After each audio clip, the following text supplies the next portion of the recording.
আসসালামু আলাইকুম শিক্ষার্থী বন্ধুরা, সম্মানিত অভিভাবক ও শিক্ষক মহোদয়, জেনিত ম্যাথ স্টাডি এর পক্ষ থেকে সবাইকে স্বাগত জানাচ্ছি। আশা করি আপনারা সবাই ভালো আছেন। আমি এখন আলোচনা করব নবম শ্রেণীর বাংলা বইয়ের লেখাপড়ি লেখাবুঝি এই অভিজ্ঞতা নিয়ে। এই অভিজ্ঞতায় শিক্ষণকালীন মূল্যায়নে কী কী নির্দেশনা আসছে আর যেভাবে শিক্ষক শিক্ষার্থীদের মূল্যায়ন করবেন সেই বিষয় নিয়ে আলোচনা করব। আশা করি আপনারা আমার সাথে থাকবেন। চলুন মূল আলোচনায় চলে যাই। এটা অভিজ্ঞতা নম্বর 3। অভিজ্ঞতার শিরোনাম হচ্ছে লেখাপড়ি লেখাবুঝি নবম শ্রেণী বাংলা পারদর্শিতার সূচক 9.3.1 প্রয়োগ কোনো লেখা পড়ে লেখার বিষয়বস্তুর সাথে লেখকের দৃষ্টিভঙ্গি তুলনামূলক বিচার করতে পারছে। তারপরে 9.3.2 বর্ণনামূলক কোনো লেখা পড়ে লেখার বিষয়বস্তুর সাথে লেখকের দৃষ্টিভঙ্গি তুলনামূলক বিচার করতে পারছে। 3.3 তথ্যমূলক কোনো লেখা পড়ে লেখার বিষয়বস্তুর সাথে লেখকের দৃষ্টিভঙ্গি তুলনামূলক বিচার করতে পারছে। 9.3.4 বিশ্লেষণমূলক কোনো লেখা পড়ে লেখার বিষয়বস্তুর সাথে লেখকের দৃষ্টিভঙ্গি তুলনামূলক বিচার করতে পারছে। 3.5 কল্পনা নির্ভর কোনো লেখা পড়ে লেখার বিষয়বস্তুর সাথে লেখকের দৃষ্টিভঙ্গির তুলনামূলক বিচার করতে পারছে। এই ছিল হচ্ছে পারদর্শিতার সূচক। এবার এই সূচকের কাজগুলো দেখব, অর্থাৎ যে শিক্ষণ কার্যক্রমগুলো শিক্ষক পর্যবেক্ষণ করবেন সেগুলো দেখব। 3.1 হচ্ছে অনুশীলনী। 3.1.2 3.2 এর যে কাজ সেটা হচ্ছে বিলেতে 750 দিন অনুশীলনী 3.2.2। তারপরে এখানে 3.3 হচ্ছে কি আছে আমরা দেখি। 3.3 আত্মস্মৃতি অনুশীলনী 3.3.2 অনুশীলনী 3.3.4। তারপর 3.4 আছে বাংলা ভাষা সংকট ও সম্ভাবনা অনুশীলনী 3.4.2 অনুশীলনী 3.4.4। সর্বশেষ যে কাজ সে কাজটা হচ্ছে 3.5 যে কাজগুলো আছে কিশলয়ের জন্ম মৃত্যু অনুশীলনী 3.5.2 এবং অনুশীলনী 3.5.4। এই কাজগুলো শিক্ষার্থীদেরকে করতে হবে। এবার এই কাজগুলো আমরা বইয়ে দেখব কিভাবে আছে।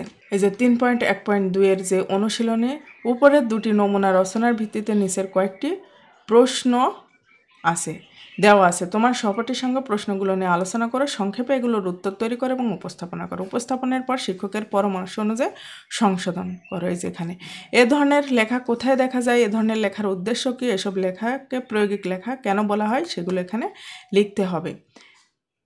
তারপরে হচ্ছে 3.2.2 এটা বিলেতে 750 দিন এই অনুশীলনের। দেখি যে এখানে 3.2.2 বিলেতে 750 দিন রচনার ভিত্তিতে নিচে কয়েকটি প্রশ্ন দেওয়া হলো। তোমার একজন সহপাঠীর সাথে এগুলো আলোচনা করে সংক্ষেপে উত্তর দাও।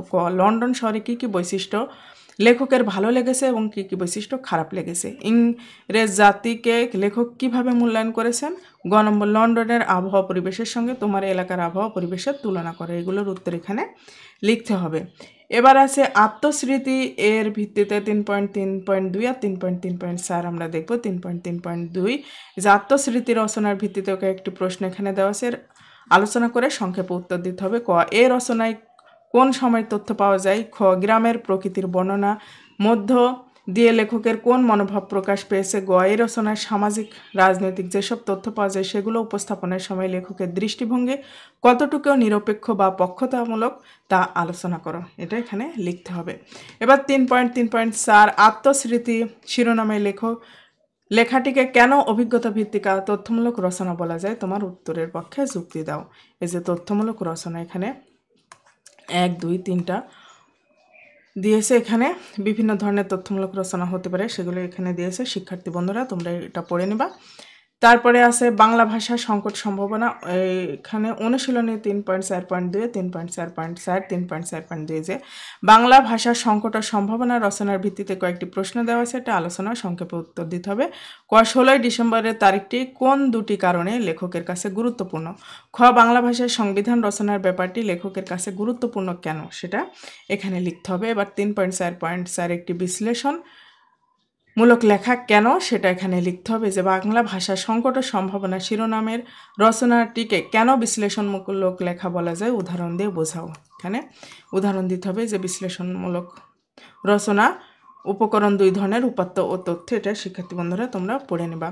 তারপরে আছে এখানে কিশলয়ের জন্ম মৃত্যু অনুশীলনী 3.5.2।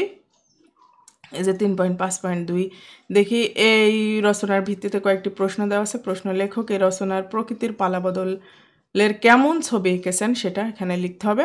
আর খ নম্বরে আছে মানুষের জীবনের সাথে গাছের পাতার মিল কোথায়।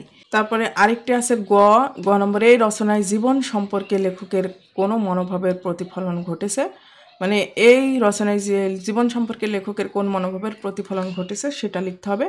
আর সর্বশেষ যে কাজ সে কাজটি হচ্ছে 3.5.4 এটি কেন কল্পনা নির্ভর লেখা। কিশোরলালের জন্ম মৃত্যু শিরোনামের রচনাটিকে কেন কল্পনা নির্ভর লেখা বলা যায় উদাহরণ দিয়ে এখানে বুঝিয়ে দাও। এটা বুঝিয়ে দিতে হবে। এখানে কল্পনা নির্ভর লেখা সম্পর্কে কিছু বলা আছে। শিক্ষার্থী বন্ধুরা তোমরা এটা পড়ে নিবা। এতক্ষণ সাথে থাকার জন্য সবাইকে ধন্যবাদ জানিয়ে আজকের আলোচনা এখানেই শেষ করছি। তবে তার আগে একটি কথা, যারা জেনেট ম্যাথ স্টাডি চ্যানেলটি এখনও সাবস্ক্রাইব করেননি এখনই সাবস্ক্রাইব করে বেল বাটন অন করে দিন। আর জেনেট ম্যাথ স্টাডি ফেসবুক পেজে একটু লাইক এবং ফলো দিয়ে থাকবেন, যাতে করে নতুন নতুন ভিডিও দেওয়ার সাথে সাথে আপনাদের কাছে নোটিফিকেশন পৌঁছে যায়। আপনারা ভালো থাকেন, সুস্থ থাকেন, এই মঙ্গল কামনা করে আজকের আলোচনা এখানেই শেষ করছি। আল্লাহ হাফেজ।